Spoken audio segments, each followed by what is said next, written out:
Oi, pessoal, boa noite. Estou fixando aqui o tema da nossa live de hoje, é sistema acusatório, e a gente vai conversar hoje com um convidado muito especial, um convidado que também é coração verde, como nós, ele é defensor público também, é o Emerson Castelo Branco, nosso colega, também é professor de processo penal, e como quem me segue, quem conhece aqui o meu trabalho no As Defensoras sabe que sistema acusatório é um dos meus assuntos favoritos, né? E é um assunto que está super em alta, então a gente fala muito sobre o sistema acusatório quando a gente fala em pacote anticrime, a gente fala muito sobre o sistema acusatório quando fala sobre o inquérito das fake news, né? E aí hoje a gente vai comentar bem esse assunto. Queria mandar um beijo para minha querida professora Kate, que veio aqui dar um oi pra gente. Vamos ver se o nosso convidado já entrou. Ainda não. Então, enquanto isso, aqui eu vou fazendo essa introdução para vocês, né? Então, ele é o nosso colega defensor público, professor de processo penal também.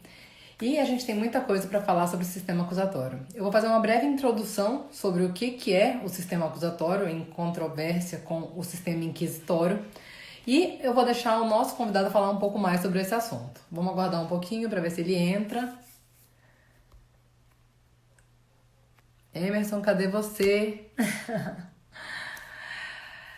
Beijo pro Túlio, meu colega defensor de Minas Gerais também, colega defensor do júri.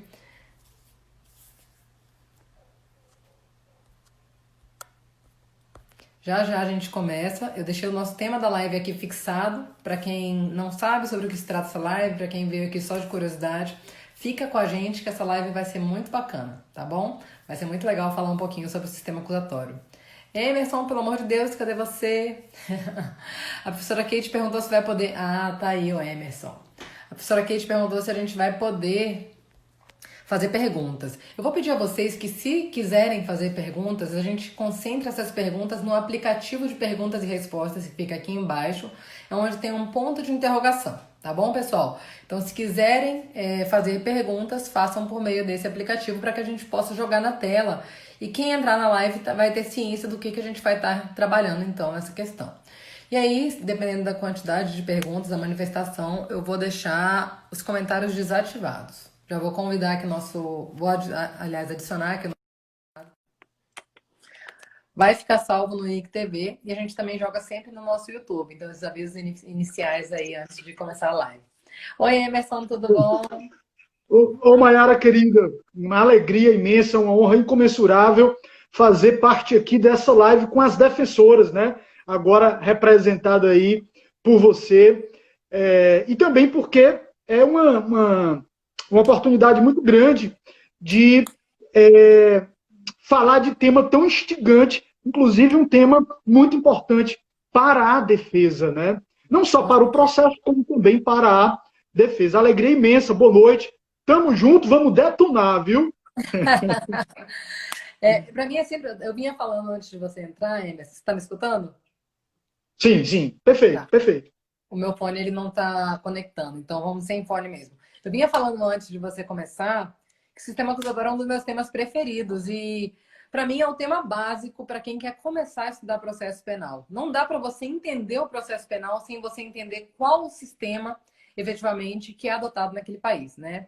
E aí eu queria que você se apresentasse primeiro e aí depois eu vou fazer uma breve introdução explicando para os nossos seguidores, nossos alunos que estejam assistindo essa live. Opa, deu uma travadinha aqui. É você ou sou eu?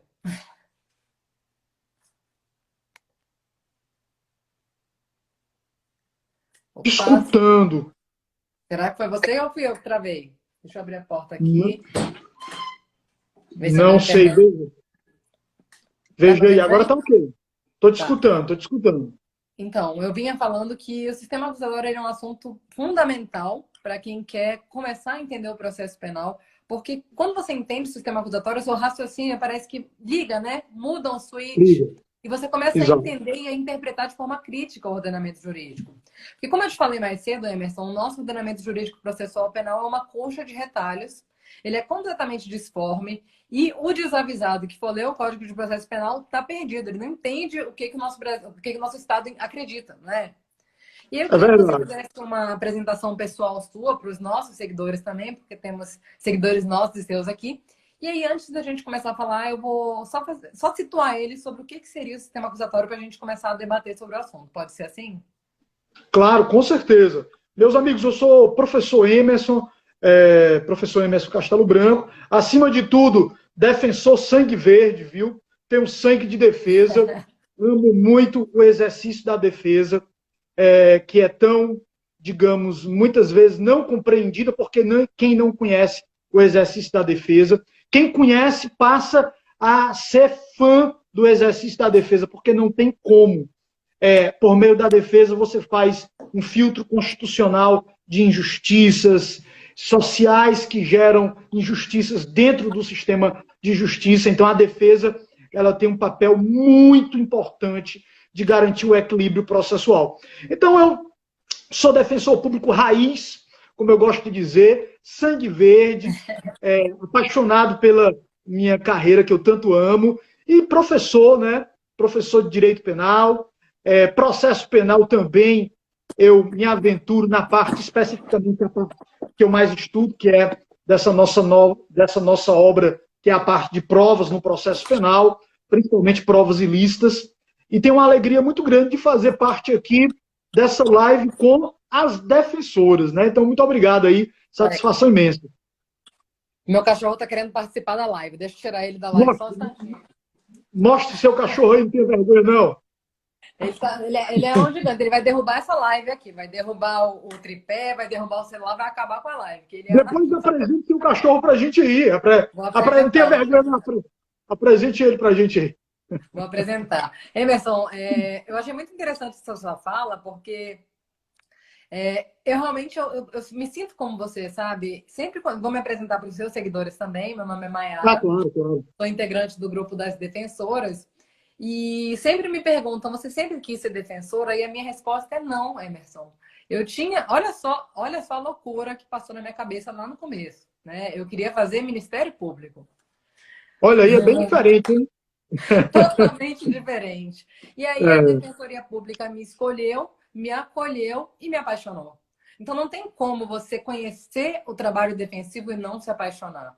E as minhas grandes inquietações vêm desse trabalho de defesa. E eu me recordo que eu assisti uma vez uma palestra do Auri, que é um dos nossos baluartes do processo penal garantista.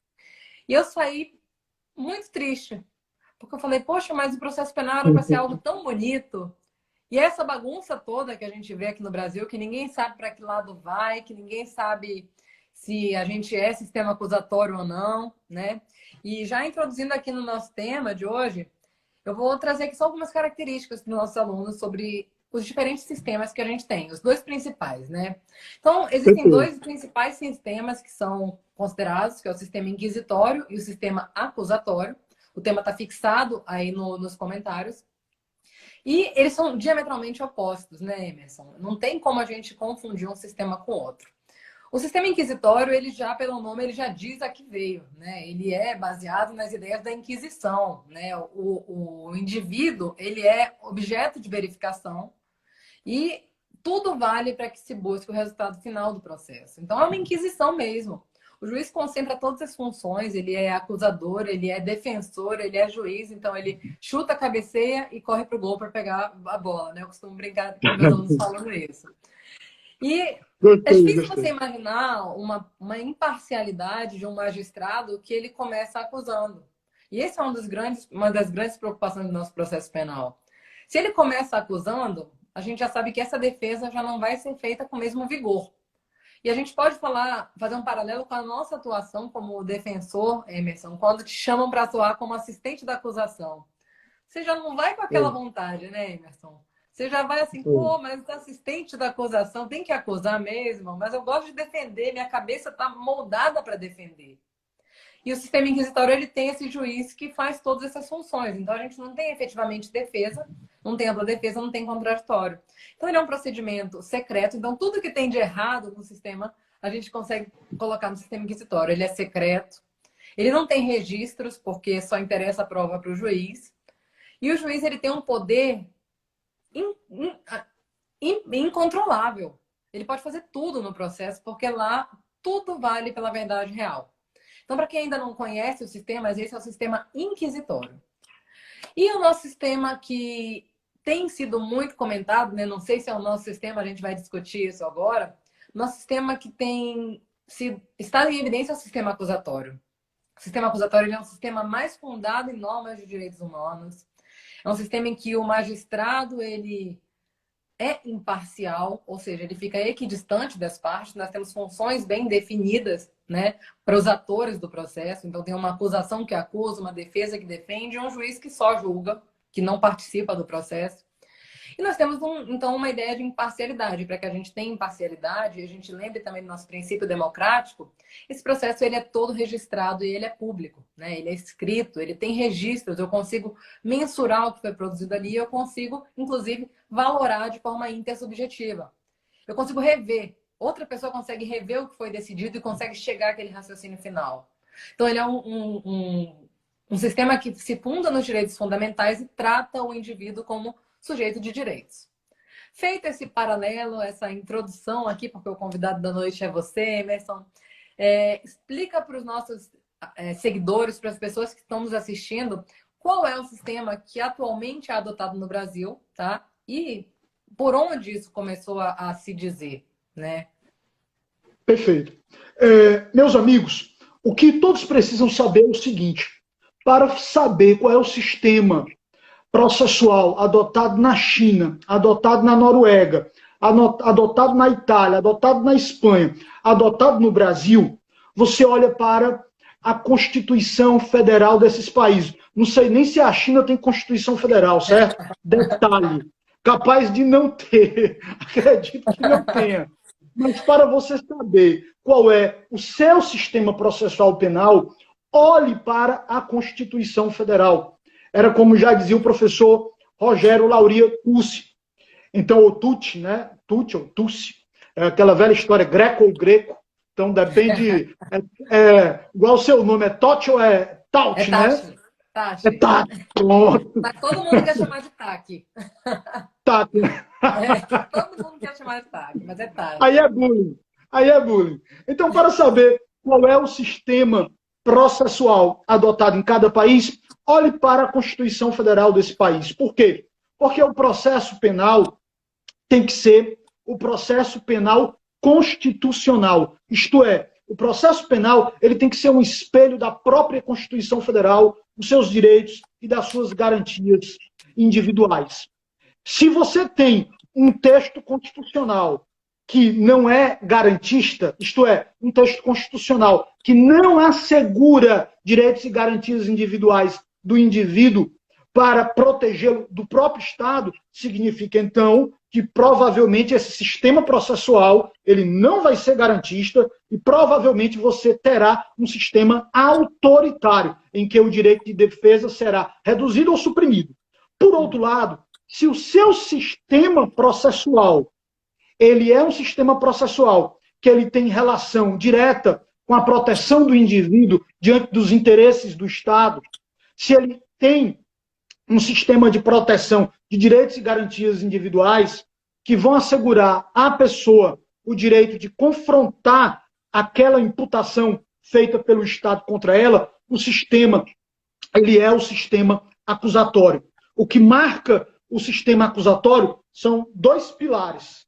É o pilar dos direitos e garantias individuais do indivíduo, para que ele possa exercer contraditório e ampla defesa, e o pilar que para muitos é o mais importante, pilar do sistema processual acusatório, que é a imparcialidade do juiz. Porque não adianta você ter formalmente divisão de funções, divisão rígida de funções, que é um elemento marcante do sistema acusatório. Um dos elementos marcantes do sistema acusatório é a divisão rigorosa das funções de investigar, de acusar, de julgar. Se você tivesse a divisão formal, mas do ponto de vista realístico, material, você tem um juiz que é parcial, você tem um juiz que ele simplesmente está comprometido já com a decisão final, que ele já sabe qual é, e ele só quer buscar substratos de fundamentos para justificar a sua posição final que ele já tem antes mesmo, às vezes até antes mesmo do processo ser instaurado, ele já tem uma posição final sobre o caso. Significa que não adianta você separar, você dividir essas funções, porque você não vai ter a imparcialidade. A imparcialidade é a base de tudo. Se não é como eu digo, se não tiver imparcialidade, não adianta o indivíduo, Maiara, ser defendido nem por Jesus Cristo. Eu sou cristão. Então não adianta o indivíduo ser defendido nem por Jesus Cristo. Não adianta. Se o juiz não for imparcial. Se o juiz não for imparcial, nós vamos estar falando de contraditório, de ampla defesa, como eu gosto sempre de dizer, como peça de decoração. Olha ali no quadro contraditório. Eu estou vendo no quadro, mas na minha vida ele não acontece. Né? Na vida da pessoa que eu defendo, ele não acontece. Olha ali a ampla defesa no quadro, que linda, que maravilhosa a ampla defesa. Mas na vida da pessoa que eu defendo, a pessoa não teve ampla defesa, porque não foi permitido. Então, é fundamental, é base do processo penal. Você tem que honrar como princípio fundante do sistema acusatório a imparcialidade do julgador. Então, isso é fundamental. Inclusive, por isso, muita gente não entende o que você falou do Auri, por isso que eu lembrei. O Auri, é até engraçado isso. Vez por outra, um aluno fica chocado. Professor, o professor Auri disse que o processo penal brasileiro ele é inquisitório, o modelo é inquisitório. Ou, como diz o Auri, inquisitório ou neo-inquisitorial, né? Eu lembrei do Auri porque você falou isso. Aí todo mundo, calma, calma, calma. Não é bem assim. O Auri explica que a Constituição Federal consagra o modelo acusatório. Por quê? Porque você vai no artigo 5º, tem lá contraditório, garantia do contraditório, da ampla defesa, tem um direito ao silêncio do qual decorre a não autoincriminação. Você tem as garantias, que também são as garantias para que o juiz seja independente e, por conseguinte, seja imparcial. Você tem um dispositivo constitucional do juiz natural. E por que o juiz tem que ser natural? Porque você tem que ter todo aquele regramento de competência. Justamente porque é o juiz natural, o juiz independente, é o juiz que vai ser imparcial. É aquele juiz, Maiara, que vai aguentar, que vai suportar as pressões do populismo, que eu chamo do populismo penal e racional. Porque não é fácil. Não é fácil você ter uma sociedade, uma coletividade cega pelo ódio, cega pela intolerância, querendo que todo mundo seja condenado, querendo que a pessoa seja condenada com tiro, todo mundo falando de resolver as coisas, cancelando CPF, aplaudindo mais um CPF cancelado. Você não sabe se aquela pessoa que foi assassinada, mesmo que tenha sido assassinada numa situação de legítima defesa, você não sabe se realmente foi ela a autora do delito, se não foi. Não teve um processo para julgá-la, para condená-la. Aí fica aqueles discursos populistas irracionais chegando dentro do processo. Porque as pessoas pensam, e quem fala muito disso é um amigo nosso, uma pessoa muito querida, que eu costumo dizer assim, todo defensor público, e na verdade promotor de justiça, defensor, juiz, todos os atores do sistema penal de justiça têm que ler a teoria dos jogos do Alexandre, aliás, tem que ler tudo do Alexandre Moraes da Rosa, porque ele é sensacional. Então é como ele diz, mas calma aí, aquele populismo penal não chega no processo, chega e chega forte, e chega no defensor, e chega no promotor, e chega no juiz. Eu nunca esqueço, sem citar nomes, mas teve uma coisa inusitada, né? Uma audiência de custódia, que o defensor público pediu para a pessoa presa, a pessoa que tinha sido presa, pediu para converter a prisão em flagrante dela em prisão preventiva. O defensor. Aí a juíza, como é que o senhor está pedindo para converter a prisão em flagrante em prisão preventiva? Aí a juíza ficou sem entender nada, o defensor pedindo, eu entendo pela minha independência funcional que tem que ser convertida a prisão preventiva. E a juíza soltou o rapaz com a liberdade provisória mediante a cautelar do monitoramento eletrônico. E a juíza ficou indignada, foi reclamar. Como é que pode isso? Eu soltei, o defensor pediu para prender. Então, nós nunca sabemos, Maiara, até mesmo nós nunca sabemos o que nos influencia. É como fala Alexandre de Moraes, eu tenho filosofia, eu tenho psicologia, eu tenho questões religiosas que influenciam no papel da pessoa dentro do sistema. Então, o que eu costumo dizer? O Auri, quando ele fala que o sistema brasileiro é inquisitório, é inquisitorial ou neo-inquisitorial, é porque ele faz uma crítica forte. Ele faz a seguinte crítica. Tudo bem, o modelo é o acusatório. Inclusive, a própria lei anticrime, só para encerrar essa minha parte aqui, a própria lei anticrime, a 13.964, ela vem com um artigo 3º-A, dizendo a estrutura é acusatória. Já era, porque a Constituição nem precisava dizer. Porque o processo penal tem que ser um processo penal constitucional. Ele tem que ser um espelho da Constituição Federal. Mas a lei anticrime quis ser redundante. Às vezes no Brasil é até importante ser redundante, né? Às vezes é tão importante ser redundante. Então, a nossa estrutura é acusatória. Mas é como a Auri fala. E na prática?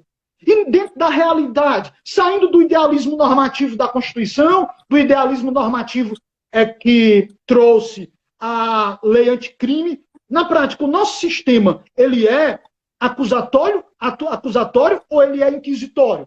E o Auri faz uma colocação que é muito interessante. Na prática, a defesa realmente é ampla? Existe mesmo um contraditório, por exemplo, dinâmico? Ou simplesmente, eu concordo com a crítica do Auri. Então, para que todos entendam, o nosso modelo ele é o acusatório, porque ele é baseado na imparcialidade do juiz, isso está previsto na Constituição Federal. Ele é baseado nos direitos e garantias individuais da pessoa que é acusada, e o contraditório, a ampla defesa e a imparcialidade fazem, junto com os outros direitos e garantias individuais, fazem a base do sistema acusatório. Agora, na prática, você tem uma dificuldade muito grande. Na prática, o que é que nós vemos, Mayara? Muitas vezes, isso é importante para os futuros juízes, tá? Refletirem. Eu não posso ter um juiz que ele venha somente para homologar o parecer do Ministério Público. O Ministério Público é a favor disso, o juiz vai lá e homologa. O Ministério Público, nos memoriais, pediu a acusação. O juiz vai lá e condena porque ele sempre segue, ou quase sempre segue, os memoriais do membro do Ministério Público. Não! O juiz ele não pode ser simplesmente um homologador de uma parte, que é o Ministério Público.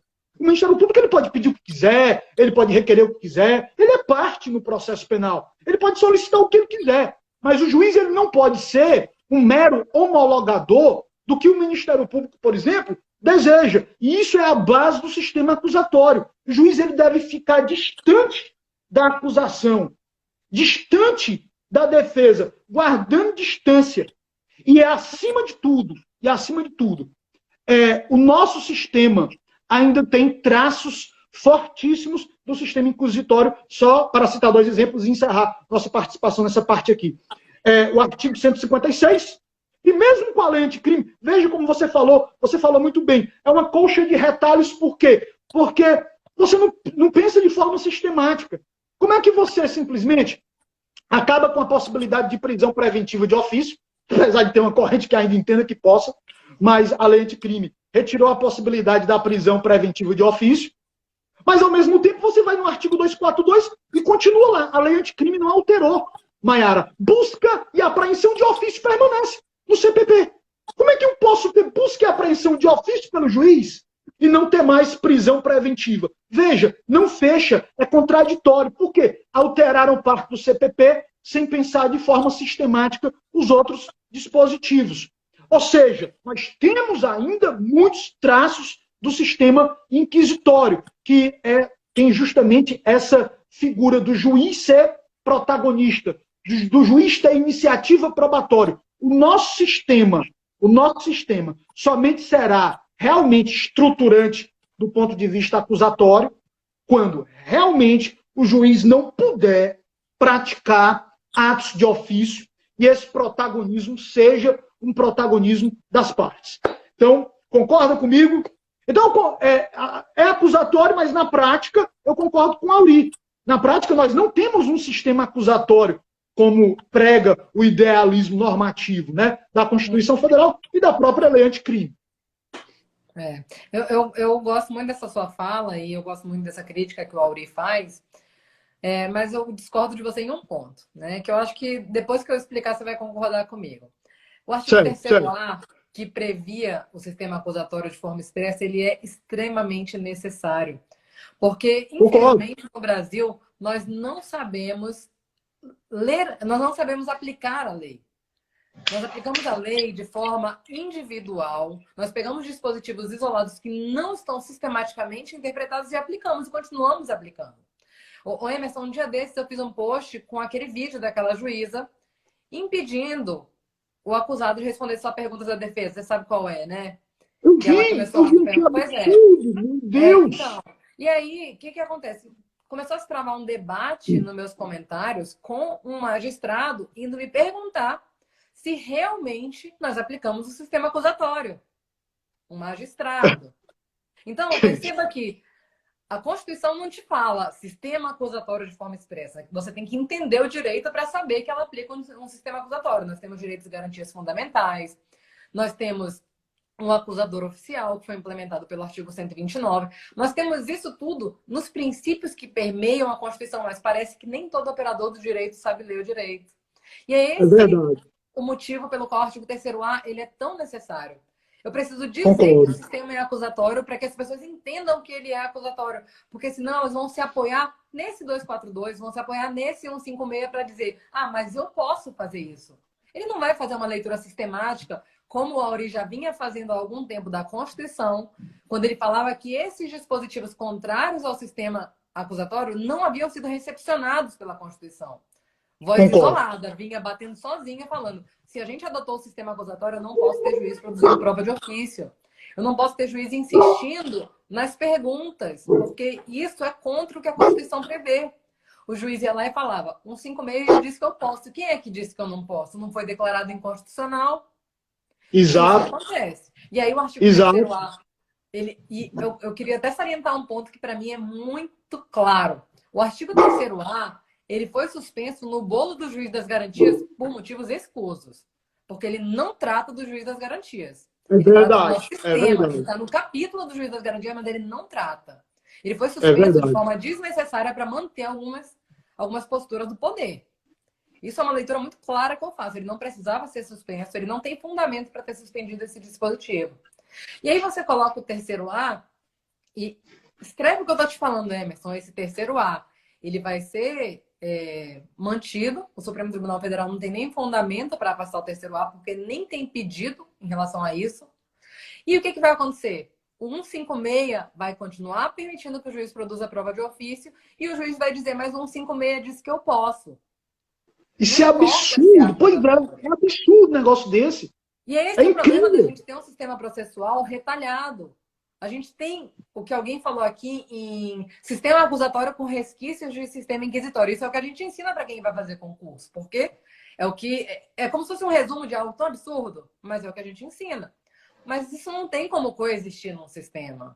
A gente pode dizer, então, que o sistema ele é acusatório porque a Constituição diz que é acusatório, mas a prática ela tem resquícios de sistema inquisitório que não deveriam acontecer porque são inconstitucionais. Eles não foram recepcionados pela Constituição. Então, e você quer um exemplo, Nara? Um exemplo de como o nosso sistema, dentro da realidade prática, como eu gosto de chamar, como o nosso sistema ele ainda tem raízes inquisitórias, qual é a base mais importante do contraditório? Quando se fala de contraditório, tem aquela definição clássica da professora Ada Pellegrini Grinover, direito à informação e o direito à reação. Direito a ser informado, direito a reagir. E tem outras definições, mas a base do contraditório é a oralidade. Sim. Então, é o princípio da oralidade. O nosso processo deveria ser todo baseado na oralidade. Porque se você não tiver oralidade, dificilmente você vai ter contraditório. Você vai ter uma mentirinha. Eu fico indignado como nós não avançamos ainda para a oralidade. Como, por exemplo, o Chile tem. Eu assisti uma palestra na Defensoria Pública de um professor chileno, sensacional, ele explicando como era lá o sistema chileno, inclusive falando da questão do juiz das garantias lá dentro do formato deles. E é sensacional. Nós temos que fazer valer a oralidade. Eu não posso ter aquela questão de todos estáticos, o Ministério Público estático, a defesa estática, simplesmente você tem uma repetição daquelas provas lá da investigação criminal, sem exercer um contraditório, nem mesmo com debates orais. Você faz memoriais escritos. Na verdade, vamos ser sinceros, você pega, tanto a máquina do sistema penal de justiça, ela é tão intensa de casos, de demandas, isso para o Ministério Público, para nós defensores, para juízes, para todo mundo, são tantos processos, são tantos casos, que simplesmente o que acontece? As pessoas pegam modelos, replicam, o juiz já tem também um modelo de sentença, replica, e muitas vezes nós não tivemos a preocupação nem de nos debruçarmos sobre a realidade que está sendo avaliada. Não tem oralidade. Ora, se não tem oralidade, não tem contraditório. Se não tem contraditório, então eu não tenho, na prática, um sistema acusatório. Eu tenho um sistema acusatório de fachada, mas na prática eu tenho um sistema inquisitivo, ou neo-inquisitorial, na denominação do Auri. Concorda? É por isso, Emerson, que eu titularizei no Tribunal do Júri. Porque no Tribunal do Júri não tem essa brincadeira, apesar de a gente ter um problema ainda lá. A gente tem o Ministério Público sentadinho do lado do juiz. Você está no júri? Você está no júri? Eu sou do júri, sou defensora do júri. Que maravilha! Então, a gente tem um promotor colado no juiz e a gente sabe que a linguagem não falada ela influencia diretamente no jurado. Então, como é que a gente fala em sistema acusatório quando a MP está elevado do lado do magistrado e a defesa está lá, embaixo do lado do acusado? Né? Isso tudo influencia no jurado. Nosso sistema ele tem que mudar, assim, virar de cabeça para baixo. Porque enquanto a gente não entender a mentalidade correta para o nosso sistema, a gente vai deixar a individualidade. A gente vai ter juízes como aquela juíza que não permitiu que o acusado respondesse só as perguntas do defensor, o que é surreal, né? E já teve outros aí repetindo esse teatro maluco aí que a gente vai vendo e essas coisas estapafúrdias caem na rede e ainda assim continuam acontecendo. E o pessoal está ansioso aqui para saber da fake news. A gente vai chegar lá, a gente ainda vai passar um pouquinho mais no pacote anticrime, né? Fake news é o ápice aqui, é o ápice da noite. Mas, voltando para esse ponto que você falou da imparcialidade, que para mim é tão fundamental para o sistema acusatório, a gente pode falar um pouquinho aqui sobre a questão do juiz das garantias e sobre um outro ponto que também está suspenso na ADI, que para mim também esse ponto é fundamental, é o ponto da questão do juiz contaminado pela prova ilícita. Isso para mim é um absurdo, que não tenha passado na reforma anterior e agora eles estão querendo tirar de novo. E vai fundamentar em fundamentos orçamentários. É surreal a ginástica que eles fazem para manter um sistema de inquisição do poder. Você não tem dinheiro para poder manter um sistema em que você vai tirar um juiz contaminado de um processo, mas você tem dinheiro para aumentar as penas máximas de privativa de liberdade para 40 anos. Que cálculo é esse que é feito? É verdade. Então, é uma dinâmica de poder. E é caro. Outro dia eu estava calculando aqui. Sabe quanto custa um mês de um preso aqui no nosso estado aqui? Não. Dá para pagar, não é uma não é duas, não, são três. Dá para pagar até 4 faculdades, dependendo da mensalidade da faculdade, né? Então é incrível. A única faculdade que a gente está produzindo lá dentro é a faculdade do crime, né? Porque nem projeto social de inserção daquelas pessoas a gente coloca no sistema prisional. Esse é assunto para outra live, professor. Depois a gente faz uma live sobre o sistema prisional, que é um tema também que me apaixona. Mas sobre a imparcialidade, é importante a gente esclarecer para os nossos alunos o quanto essa figura do juiz das garantias é fundamental e o quanto você descontaminar um magistrado também é fundamental. Por quê? Porque tudo resta na mesma ideia de que a gente tenha um juiz que está conhecendo aquela causa com originalidade. Isso é muito importante. Ele tem que ser permitido, ele tem que se permitir ser convencido, né? Eu costumo falar que o jurado ele é isso. O jurado ele chega lá cru. Ele não sabe o que é aquilo ali. Vamos contar para ele pela primeira vez. Ele quer ser convencido porque ele não quer sair com peso na consciência de que tomou uma decisão errada. O juiz não. O juiz está conhecendo o inquérito, está tocando o inquérito junto com o promotor ali. Ele está, às vezes, até sugerindo prova, que a gente já viu que isso acontece também, né? Está sugerindo qual é a melhor prova ali no inquérito. Então, se a gente não afastar essa figura e a pessoa que está ali participando daquela fase inquisitorial está ali acompanhando tudo e vai julgar, a gente não tem como falar em sistema acusatório. Eu queria que você falasse um pouquinho sobre essa figura tão importante do juiz das garantias e que a gente torce muito para que ela passe por essa ADI ilesa, né? Eu acho que o juiz das garantias, Mayara querida, deveria. Eu sou completamente a favor, tudo, e o ideal seria ele já ter chegado com o novo CPP, com um CPP todo sistematizado do começo ao fim, sem deixar nenhum dispositivo que não esteja estruturado na base do sistema acusatório.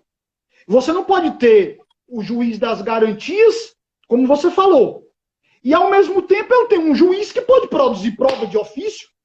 Olha só, eu tenho um juiz das garantias lá na investigação criminal, mas no curso do processo eu continuo com um juiz que pode determinar, artigo 242 não foi modificado, pode determinar busca e apreensão de ofício. Eu continuo com um juiz que pode determinar produção de provas de ofício. Então, eu acho que a figura do juiz das garantias foi, sabe, aquele passo que nós precisávamos para construir o novo CPP, o novo Código de Processo Penal, estruturado realmente, sendo esse espelho da Constituição Federal. O juiz das garantias... Eu nem acreditei quando aquilo passou. Eu falei, não, mentira, é pegadinha. Tô brincando comigo. Que esse negócio passou, incrível, é incrível. É incrível porque você tem realmente o quê? Na figura do juiz das garantias, essa possibilidade de quê? De ter um controle de legalidade do que é realizado na investigação criminal. Diga-se de passagem, é muito bom para a polícia judiciária, garante uma segurança à polícia judiciária. Ao mesmo tempo, você tem uma segurança para o próprio Ministério Público, porque para o Ministério Público é interessante que a investigação criminal ela tenha passado pelo crivo do juiz das garantias. E é importante para a defesa. Ou seja, você vai ter a oportunidade de questionar o seguinte: sabe aquele celular que foi apreendido e naquele momento se queria ter acesso ao conteúdo? Não pode ter acesso ao conteúdo. Tem que ter uma autorização do juiz das garantias para o delegado de polícia ter acesso ao conteúdo de WhatsApp daquele celular. Algumas pessoas criticam que absurdo ter que submeter, por exemplo, a essa burocracia, ter acesso ao conteúdo, o delegado tendo que pedir ao juiz uma ordem para poder ter acesso a esse conteúdo do celular apreendido. Mas veja, não é uma burocracia. Isso é importante, porque esse conteúdo que vai ser acessado vai ter validade. Vai ser um conteúdo idôneo do ponto de vista de elemento de informação. Vai ser bom para o Ministério Público. Vai ser bom para o delegado de polícia, que vai lhe dar segurança. Vai ser bom para a defesa, que sabe que o celular não foi violado indevidamente. E vai ser importante também para a defesa questionar uma série de atos e de procedimentos que no curso da investigação nós não temos oportunidade de questionar, e muitas vezes nós questionávamos com a pessoa errada, com o delegado de polícia, não é a pessoa. O juiz das garantias, ele vai fazer justamente o controle do que pode ou não ser feito dentro de uma investigação que escapa aquela discricionariedade da autoridade policial. Porque o que é que o juiz das garantias vai fazer? Ele não vai ficar dizendo para o delegado, nem pode, né? A lei anticrime proíbe que ele investigue, que ele substitua o Ministério Público. Ele não pode chegar para o delegado, você vai fazer isso porque eu acho que é conveniente uma reprodução simulada dos fatos. Não, é o delegado de polícia, dentro da discricionariedade dele, na investigação criminal, eu acho que é necessário fazer uma reprodução simulada dos fatos. Mas o juiz das garantias vai ser muito importante quando o delegado notificar a pessoa para comparecer, sob pena do artigo 330 do Código Penal. Se não comparecer, vai estar praticando crime de desobediência, quando nós sabemos que a pessoa tem o direito de não comparecer, de não participar da reprodução simulada dos fatos, e qualquer ato, por exemplo, da autoridade policial, tendente a obrigar a pessoa a comparecer, você vai poder ter o juiz das garantias para dizer não, a pessoa não é obrigada a ir. Assim como, por exemplo, na questão da condução coercitiva, que hoje em dia, inclusive, configura abuso de autoridade, né? Você não pode, inclusive, ter até decisão do Supremo Tribunal Federal sobre isso. Hoje em dia é abuso de autoridade você conduzir coercitivamente a pessoa que deseja permanecer em silêncio. Se ela deseja permanecer em silêncio, ela não é obrigada a comparecer quando é notificada. As pessoas até falam, professor, mas isso é absurdo. Não, não é absurdo. Se ela comparecer, ela pode... Olha, eu prefiro não falar sobre o fato. O senhor sabe que o senhor é investigado, sei, mas eu não quero falar sobre o fato. Se eu não quero falar sobre o fato, eu não preciso comparecer. É uma opção minha. Não precisa desse constrangimento, né? Não precisa desse constrangimento. Exato. E o juiz das garantias, a defesa vai ter a oportunidade, toda vez que tiver um ponto de divergência, um ponto, por exemplo, polêmico relacionado à investigação criminal, que se choque com os direitos e garantias, acionar o juiz das garantias. E, acima de tudo, nós não podemos esquecer, só para encerrar a importância do juiz das garantias, nós não podemos esquecer 2 pontos fundamentais. O juiz das garantias não pode ser o mesmo juiz do processo que irá acompanhar a instrução processual e, ao final, fazer um julgamento sobre o caso. Isso é muito importante justamente para assegurar tudo aquilo que nós tínhamos falado acerca da imparcialidade. Não tem como, eu digo para vocês, um juiz que, por exemplo, acompanhou uma investigação criminal, ele está contaminado. Se ele não estiver contaminado do ponto de vista direto, como é do ponto de vista direto? Ele acompanhou a investigação criminal e esse juiz, ele está, Maiara, ele está mais entusiasmado com a acusação do que o próprio promotor, do que o próprio acusador. É verdade. Ele acompanhou a investigação e ele está mais entusiasmado do que o próprio Ministério Público, que é o titular da ação penal. Se não for de forma direta, vai ser de forma indireta, de forma freudiana. Aí vem teoria dos jogos do Alexandre Moraes da Rosa. Vai ser o inconsciente. Porque psicologicamente ele já foi afetado. Mesmo que inconscientemente ele já foi afetado. É preciso, então, que eu tenha o juiz das garantias e o juiz que ele não foi afetado com todas aquelas questões que envolvem a investigação criminal, que podem afetar psicologicamente a pessoa. Esse é o grande ponto.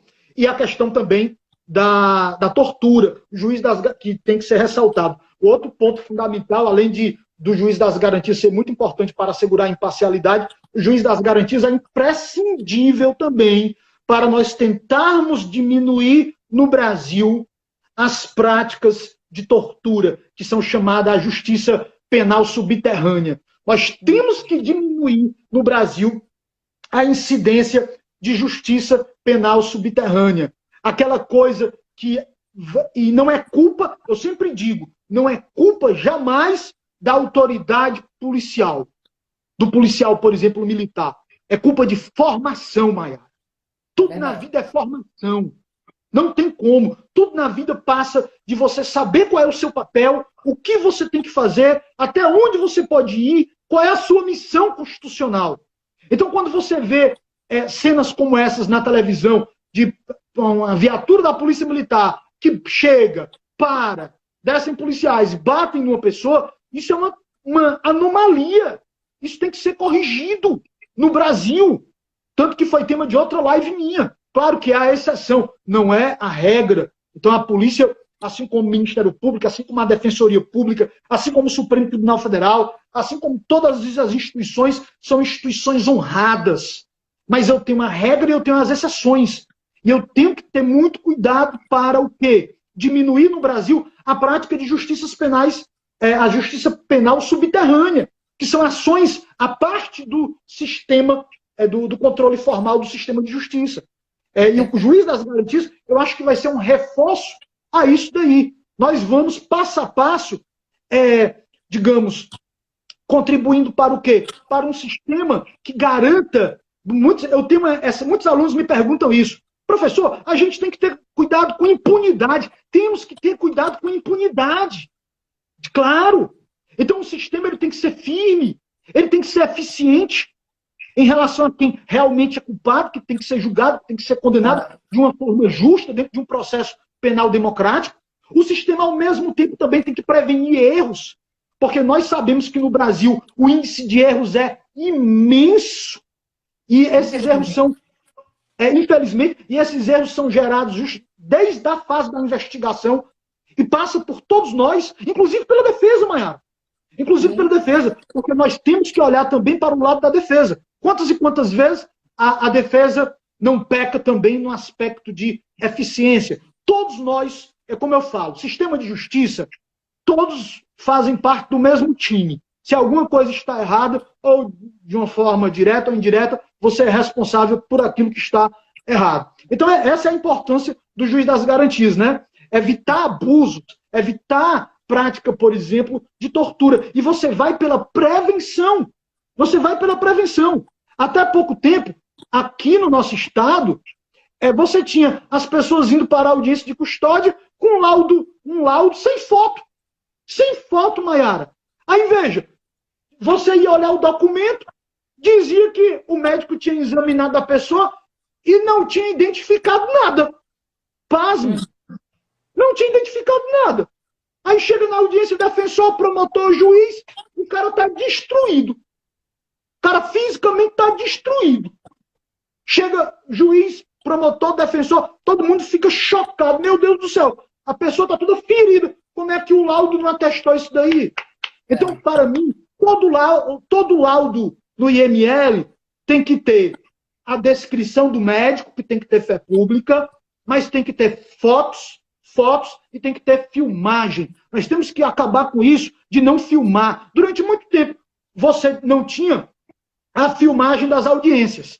Aí ficava aquele negócio. Acontecia uma coisa que todo mundo chorava. Né? Doutor, pode colocar no termo? Não, não vou colocar no termo, não. Doutor, mas eu faço questão que coloque no termo. Não, doutor, não vou colocar no termo, não.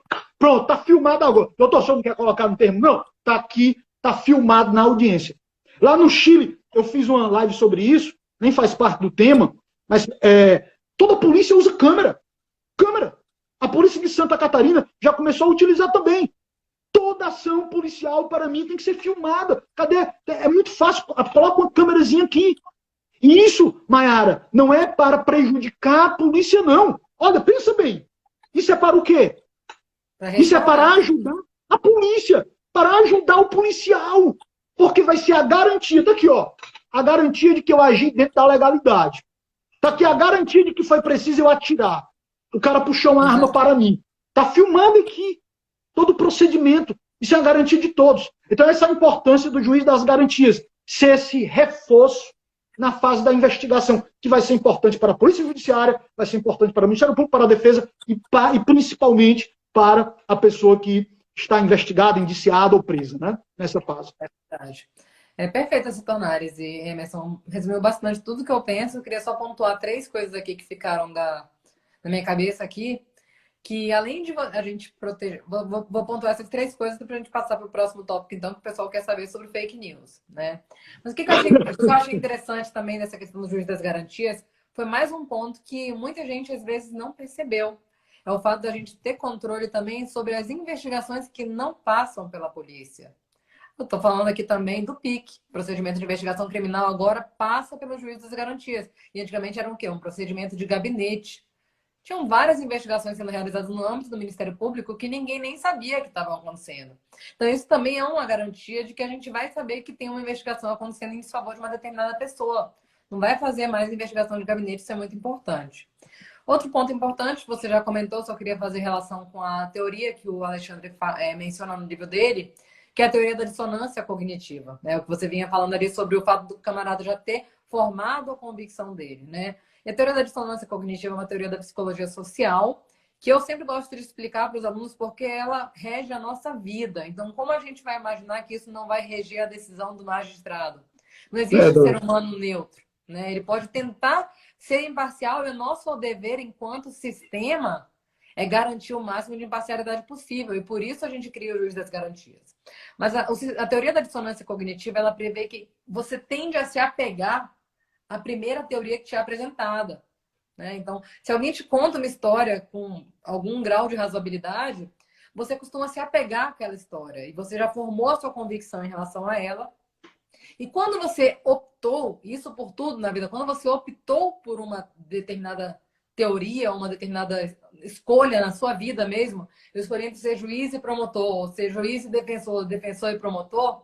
Se eu escolher ser defensor, naturalmente eu vou acolher todos os argumentos que serão consonantes com a minha escolha inicial. Pô, tá me reforçando, tá reforçando uma decisão que eu já fiz que foi difícil, né? É difícil fazer decisões. Então, quando você já escolheu, você não quer mais pensar sobre aquele assunto. Então, você tá me reforçando. Eu que tive contato com o inquérito, com a tese da acusação, pô, se vier elemento, tá reforçando aquilo que eu já me convenci. Bacana, eu aceito. Agora, o que é dissonante vai gerar dissonância cognitiva. Vai chocar com algo que eu já me convenci. E é por isso que é importante a ideia do juiz das garantias. A gente quer um juiz que não tenha tido convicção nenhuma. Que ele chegue agora para julgar, que nem o jurado no tribunal do júri. Ele acabou de chegar, o caso está sendo apresentado para ele pela primeira vez. E aí, nesse ponto, é muito importante também, e algo que é fundamental para mudar o nosso sistema, o Emerson, é a exclusão dos autos do inquérito do procedimento. E isso, eu acho que é um dos elementos centrais da ideia do juiz das garantias, porque de nada adiantaria nós termos um juiz das garantias, mas aí depois manda tudo que ele produziu para o juiz ver. Não, a gente não quer isso. A gente não quer mais o artigo 155 cotejando com o inquérito, né? Eu acho muito interessante, o professor André Nicoliti, é um doutrinador que eu admiro muito, é magistrado no Rio de Janeiro. Ele costuma criticar o juiz que produz prova, porque ele está se afastando da presunção de inocência e ele está se aproximando da acusação. O juiz que produz prova, ele costuma falar da seguinte forma, eu anotei isso, eu nunca mais esqueci. O juiz que produz prova, o juiz que continua perguntando, testemunha na audiência, se o Ministério Público não produziu a prova suficiente para convencê-lo, ele é um cavaleiro solitário na busca da condenação. Olha só que loucura. E se ele está perguntando, é porque ele não está convencido. Eu não preciso perguntar de algo que já me convenceram. Então, se eu não estou convencido, eu tenho que absolver. Eu tenho presunção de inocência, eu tenho dúvida para o réu. Então, para que esse cavaleiro solitário para buscar a produção da prova que o Ministério Público não produziu. Então, isso eu acho brilhante. E aí, a gente tem alguns minutos aqui agora, né? E eu queria, além da exclusão dos autos do inquérito, a gente tem que fazer uma meia-culpa, viu, Emerson? A Defensoria Pública tem que estar em todas as delegacias. Aí a gente vai ter um sistema muito mais justo. Se a gente entrar nas delegacias e começar a acompanhar os interrogatórios, começar a acompanhar a abordagem do momento, claro, que ela chega na delegacia, porque o que acontece antes a gente, infelizmente, nunca vai conseguir controlar. O que acontece nas viaturas, dentro do corro, a gente não consegue controlar. Mas se a gente entra ali no momento do flagrante, cara, acabou, a gente vai ter chance no processo penal. A gente não tem chance no processo penal. O jogo não é jogado para nós, não é jogado para a defesa. A gente tem que acompanhar o processo desde o começo. Mas vamos viver com o que a gente tem, vamos trabalhar para buscar sempre mais, né? Em prol dos nossos acusados. E agora é inquérito das fake news, senão o pessoal vai morrer de cólica aqui, vai falar, esse povo vai terminar a live e não vai falar das fake news. Minha opinião, eu já vou introduzir aí, você comenta, é que ele é absolutamente inconstitucional. O fundamento que eles utilizaram ali para dar início a esse inquérito, ele é muito peculiar. Eles pegaram um fundamento dentro do regimento do Supremo Tribunal Federal, que diz que os crimes que aconteçam nas dependências do Supremo Tribunal Federal são crimes que são julgados. O inquérito vai começar pelo Supremo Tribunal Federal. Mas quem lê esse dispositivo entende que ele nem foi recepcionado, porque ele é anterior, né? Mas ainda assim ele fez uma leitura de que os próprios membros são o próprio Supremo Tribunal Federal para entender que esse crime aconteceu nas dependências do Supremo. Olha só que loucura dialética que aconteceu para que a gente pudesse abrir esse inquérito judicial, né? Tocado pelo juiz, julgado pelo juiz, investigado pelo juiz, produzido para condenar, né? Então é absolutamente inconstitucional sob a minha visão. Quero ouvir a tua, Emerson. Maiara, eu concordo com você. O inquérito sobre as fake news do Supremo Tribunal Federal foi um erro improcedendo gravíssimo, gravíssimo mesmo. Ou seja, esse artigo 43 do Regimento Interno do Supremo Tribunal Federal está lá. Aí você vai dizer, foi declarado inconstitucional, que foi um argumento muito utilizado por quase todos ministros, menos o Marco Aurélio, porque o Marco Aurélio votou contra. Mas quase todos disseram o seguinte: eu tenho. Quais são os argumentos, para que todo mundo possa entender? Quais são os argumentos do Supremo Tribunal Federal? Porque o STF acabou de julgar que esse inquérito é válido, é constitucional. Basicamente, são dois argumentos. Primeiro, eu tenho um dispositivo, que é o artigo 43 do Regimento Interno, que permanece lá válido, e não foi declarado inconstitucional. Portanto, ele poderia sim ser aplicado. Segundo, fizeram uma interpretação extensiva para entender crime dentro do Supremo Tribunal Federal, abrangendo ataque contra o Supremo Tribunal Federal em qualquer tipo de local, em qualquer circunstância. Se o cara estiver lá na China, em tese poderia, lá na China, ser atingido por esse inquérito.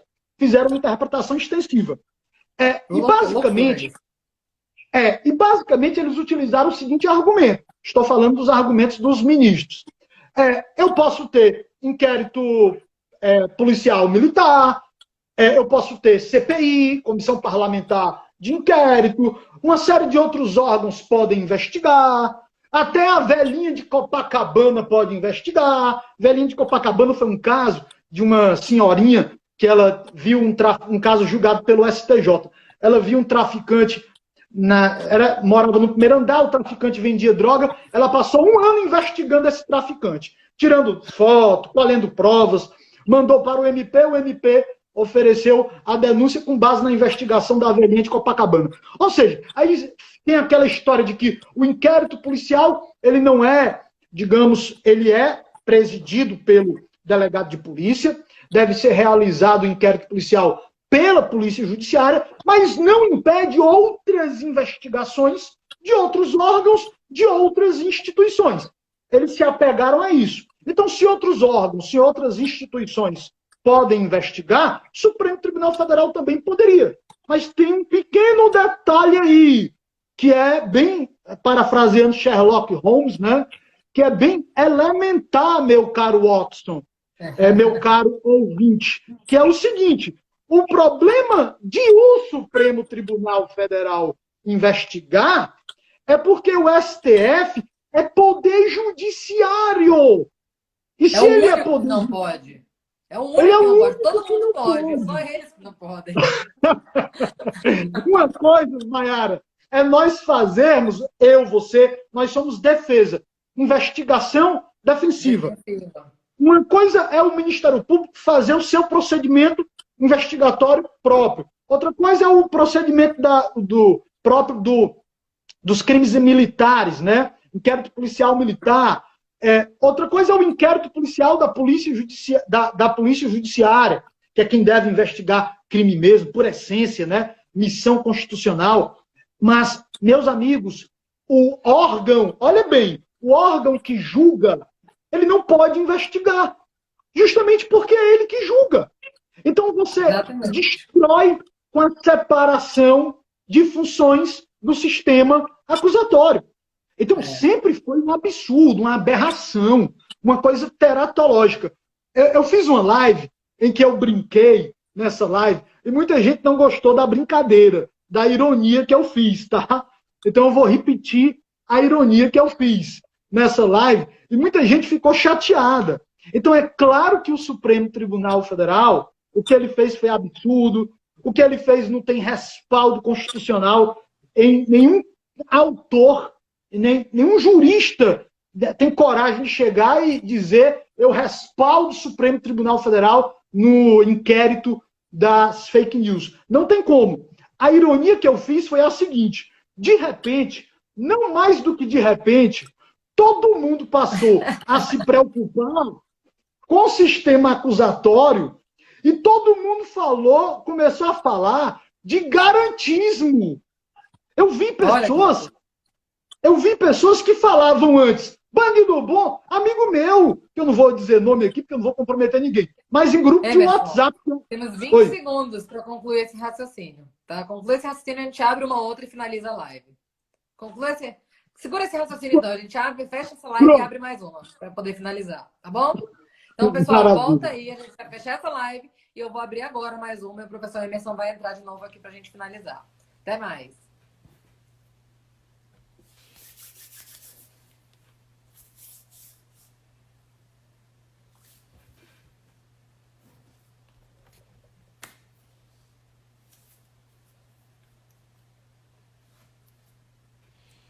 Vamos lá, pessoal, entrando. Já vou receber o professor Emerson aqui para a gente finalizar esse assunto mais. O pessoal estava ansioso para ver, a gente não vai cortar na metade, não.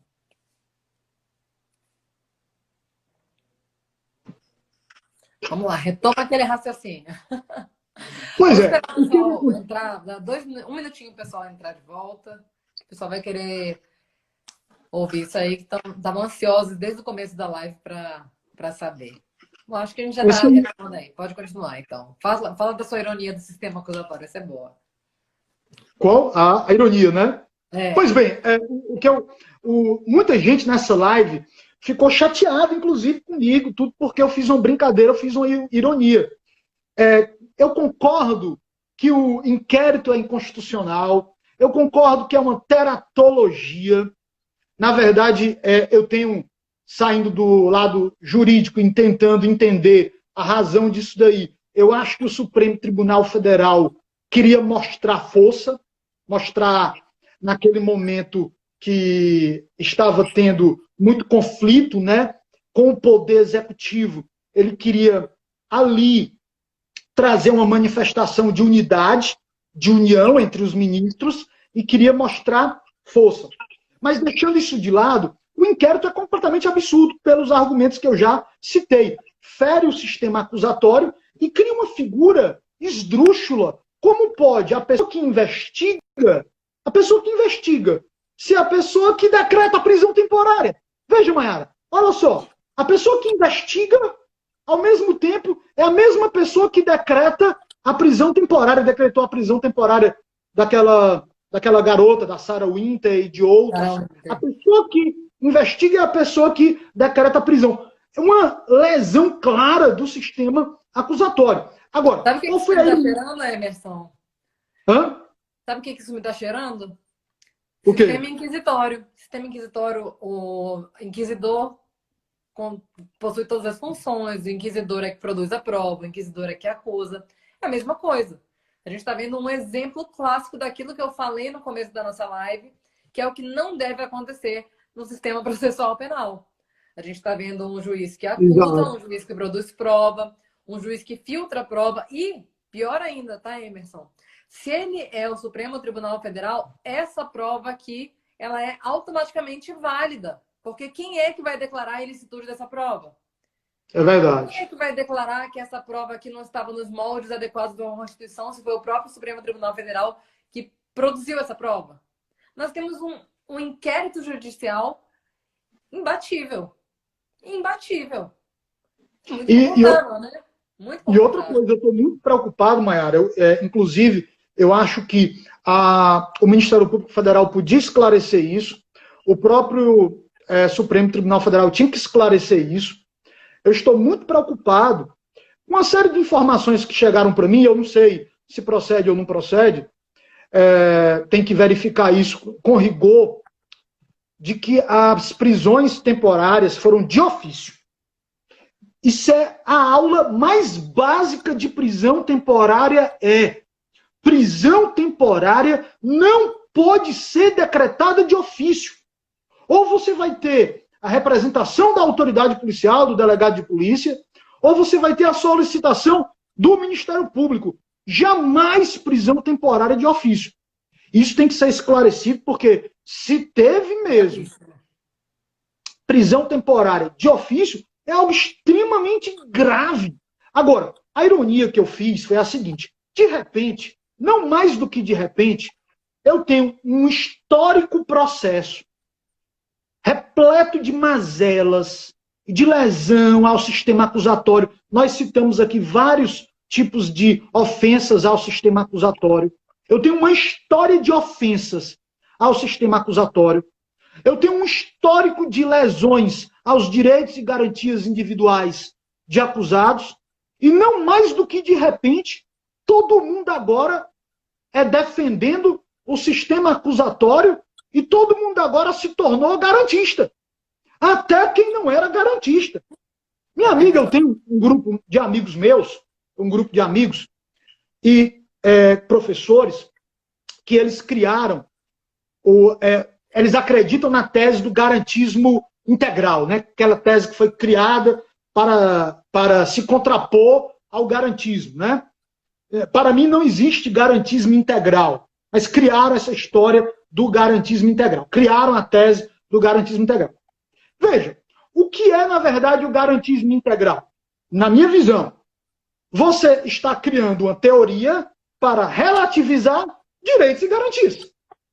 Com essa história de que, calma aí, nós temos que olhar pelo lado do interesse público para relativizar aqui os interesses e os direitos e garantias individuais do acusado. Tem que olhar também para o lado da coletividade, para o lado do interesse público. Não pode olhar só para as garantias do acusado. Ora, mas as garantias do acusado, elas já existem e elas já surgiram, você sabe, porque o interesse público, ele é muito forte. E existe uma tendência para a condenação.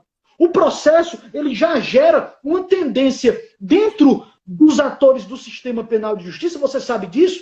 Qual é a tendência do processo? É para absolver ou é para condenar?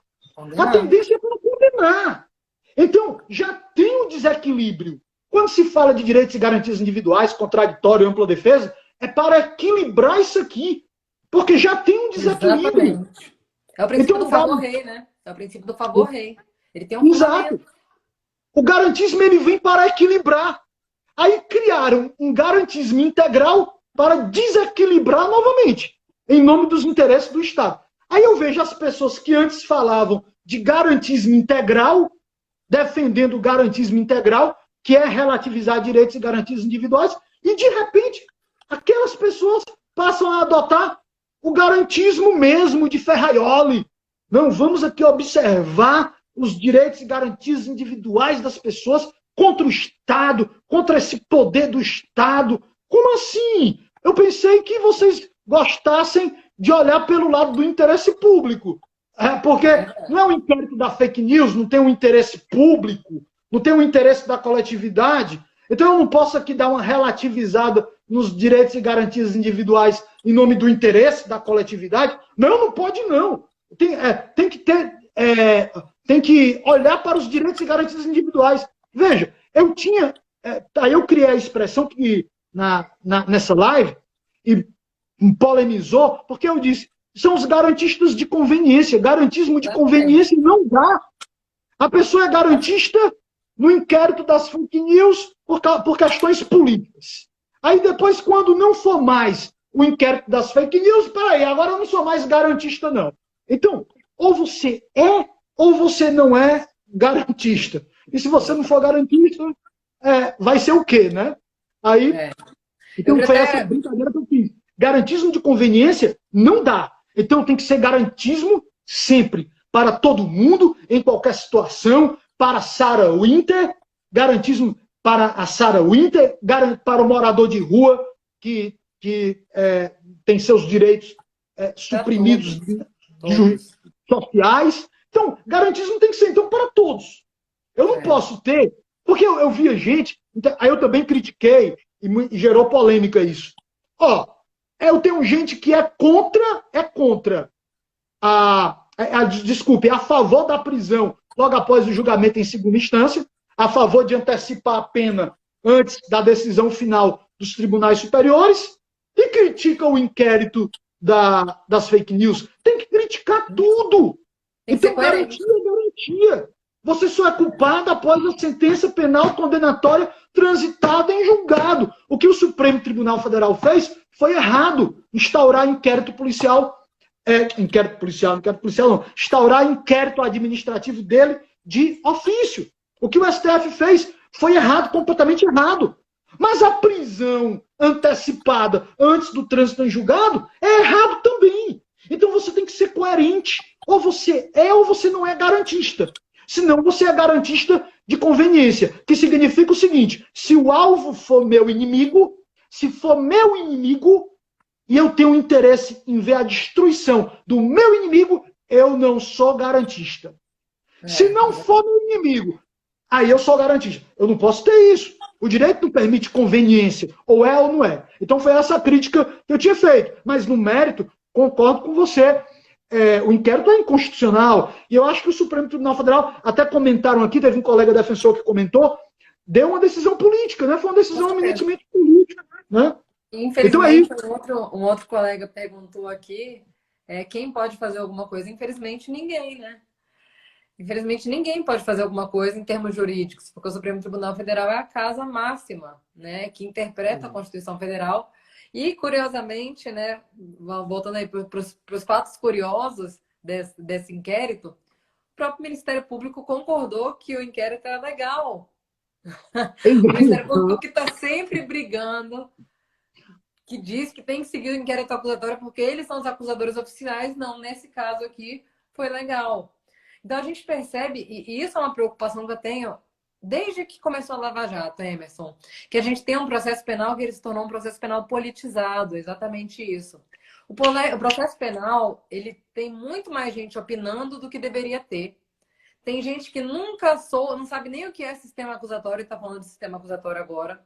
Então as pessoas começaram a decidir processo penal com base em quem é o réu. Se o réu é o Lula, então é tudo para ferrar o Lula. Eu te falei, mas quando o Lula estava para ser julgado, eu falei, pelo amor de Deus, acabe esse processo do Lula para a gente voltar a pensar o processo penal, porque eu não aguento mais jogar o processo penal do Lula. Porque todo mundo odeia o Lula. Então, se eu odeio o Lula, eu vou reverter toda a jurisprudência positiva que foi criada ao longo dos anos, porque é o Lula. Então, a gente criou um processo penal que ele se vinculou à política de uma certa forma que ele se desfigurou do sistema acusatório. É esse o problema. Então, as mesmas coisas que foram feitas, absurdos que foram feitos na Lava Jato, condições coercitivas abusivas, várias violações de direito, sem contar com o que foi divulgado pelo Intercept, né? O que foi divulgado pelo Intercept, as conversas do presidente da República sem autorização divulgadas na mídia, essas coisas absurdas que a gente viu, elas passaram a ser ok, porque a gente não gosta do PT. E a gente não pode pensar processo penal desse jeito. A gente não pode pensar processo penal com base em quem é o seu inimigo.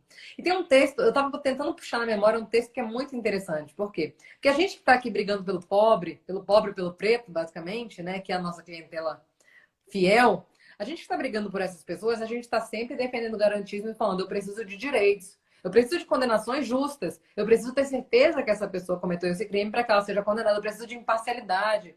Eu preciso que as regras sejam respeitadas do jogo. A gente está dizendo isso aqui, ó, Emerson, lá atrás.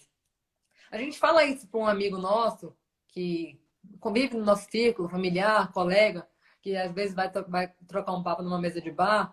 Ele vai falar assim, isso bandido tem muito direito. Apareceu até um comentário aqui na nossa live. Tem muito direito para bandido. Tem um texto que é muito interessante que fala assim, eles vieram e levaram não sei quem, mas tudo bem, porque eu estava aqui. Depois levaram não sei quem, mas tudo bem, porque eu continuava aqui. E aí, então, eles vieram e me levaram.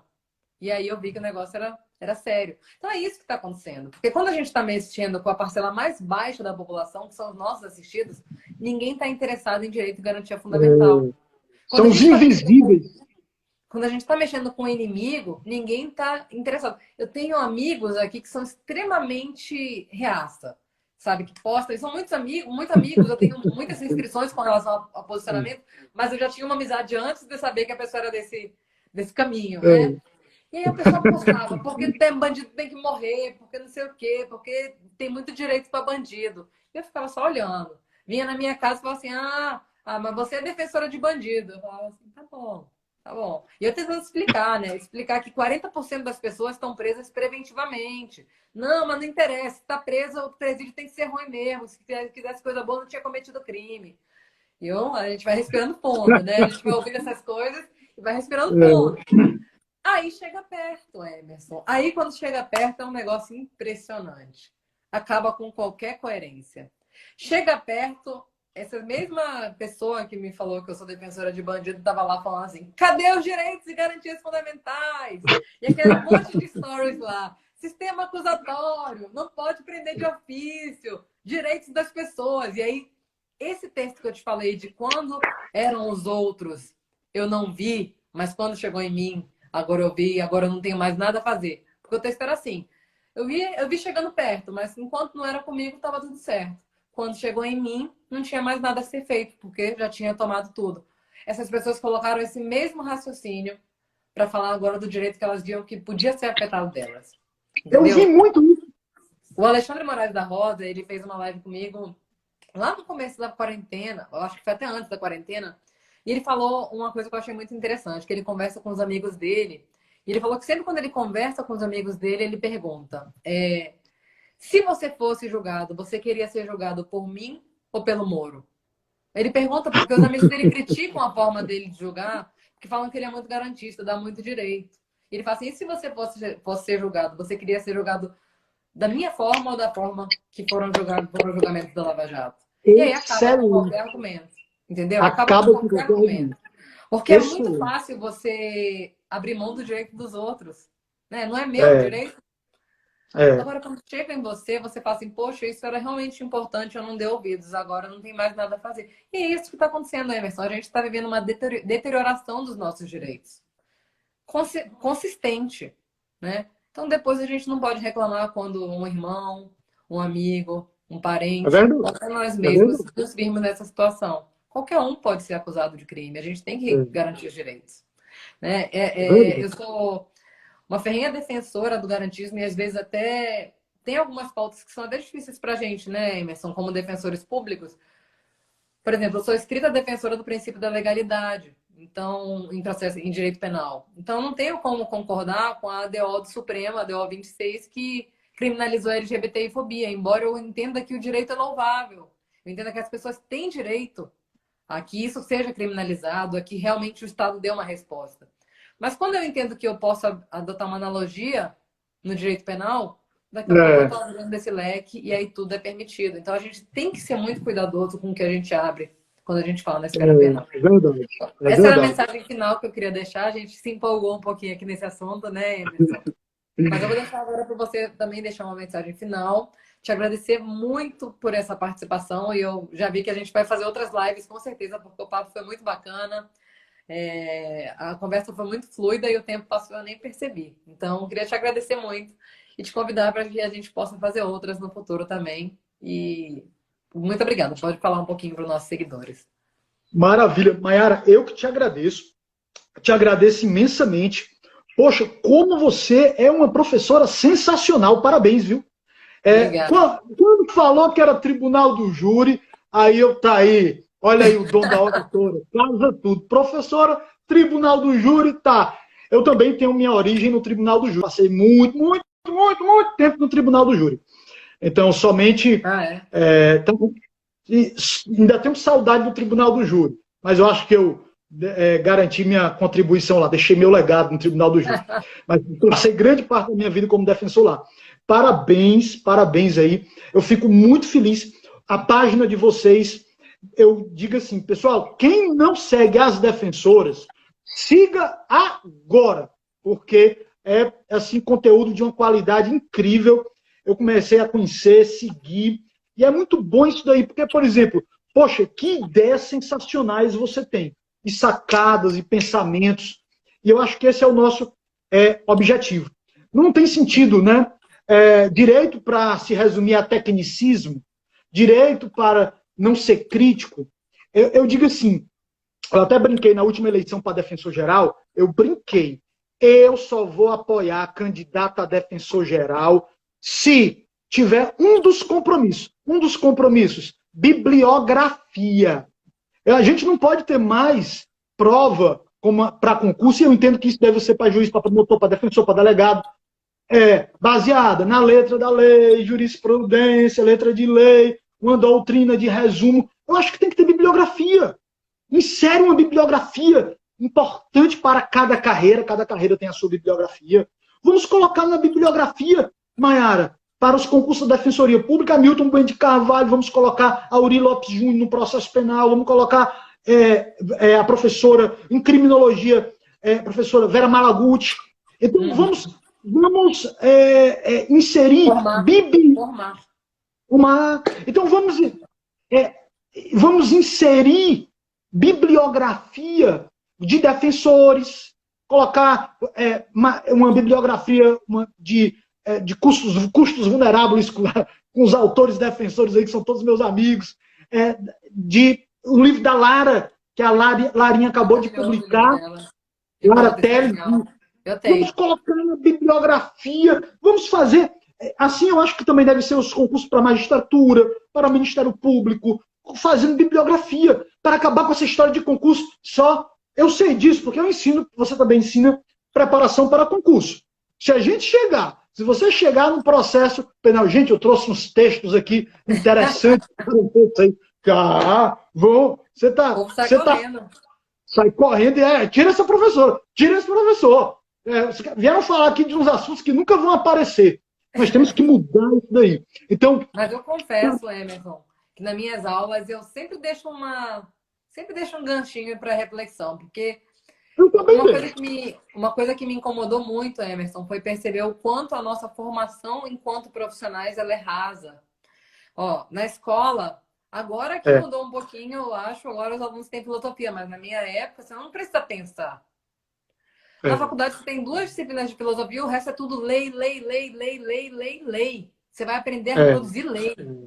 E você não tem formação de pensamento crítico. Na preparação para o concurso, agora está começando a cair um pouquinho, mas também a matéria, a forma como é abordada a criminologia, a filosofia nas provas, é muito decoreba.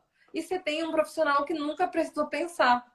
É por isso que a gente tem esses problemas. A gente tem juiz aplicando um 5,6 dizendo que ele pode. Porque ele nunca precisou pensar na sistematização da coisa. Então isso é muito importante. Esse tipo de live eu gosto muito de fazer. Eu adorei fazer essa live com você, Emerson, porque eu tenho sido uma grande incentivadora do pensamento crítico de todo mundo que me segue.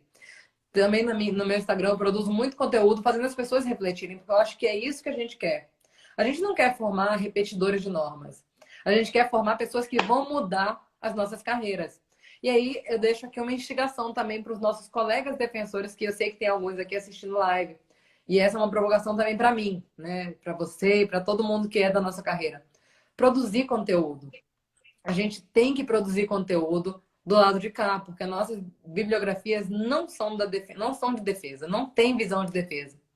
A gente tem muita bibliografia para acusação, muita bibliografia produzida por promotor, por juiz, e a defesa não produz muito. A gente tem que correr atrás desse vácuo de conhecimento. É verdade. E essa live é uma oportunidade da gente fazer uma reflexão, né? De fazer o pessoal pensar. E eu adorei aqui os feedbacks do pessoal. O pessoal parece que gostou bastante. E vamos fazer outras, Emerson. Você é um convidado que vai ter sempre as portas das defensoras abertas. Agradeço muito a tua presença, viu? Maravilha, Mayara. Maravilha. Mostra o seu cachorro agora. Você tem um dever agora de mostrar o seu cachorro. Bandite, vem cá. Vamos ver se ele vai vir agora. Porque ele gosta de vir quando ele não é convidado. Bambam, vem cá, meu amor. Tem 2, mas o outro é tímido. Ó, o tímido veio. Vem cá, Luke. Esse aqui é o Luke. Olha que lindo, meu Deus! É o Lukezinho. Ave Maria, eu só lembrei dos filmes da Lessie. E o outro, filmes antigos. O outro eu vou ter que tirar o celular para mostrar, que o bichão é... Olha que lindo, rapaz! Mayara, eu tenho lindos. Como é o nome dele? É o Bandite. É um Golden. Você viu que ele veio com um brinquedinho na boca, né? Pra eu brincar com ele. Eu tenho 4. Eu vou te mostrar só o que tá comigo aqui. Olha aqui. Acorda, Bu. Acorda, Bubu. Acorda, rapaz. Morrendo de sono. Aqui. Ai, que delícia, gente. Tá dormindo aqui. Ai, eu aguento. Muito gostoso. Acorda, rapaz. Ó, isso é um bulldog. Sono pesado, olha aí. Oh. Ai, que delícia. Lindão, viu? Lindão. Tava comigo aqui, a gente falando aqui, ele não, nem aí, dormindo. É o burro. Tá nem aí pro sistema acusatório. Tá nem aí pro sistema acusatório. Tá nem aí pro sistema acusatório. Não tá nem aí. Porque esse daqui já tá com os direitos garantidos, os direitos e garantias individuais dele. Já com todos garantidos aqui, a ração dele separada, viu? Melhor do que de muita gente, né? Melhor do que de muita gente. Obrigada, Emerson. Prazerzão, viu? Beijo. Satisfação imensa. Beijo. Tamo junto. Valeu.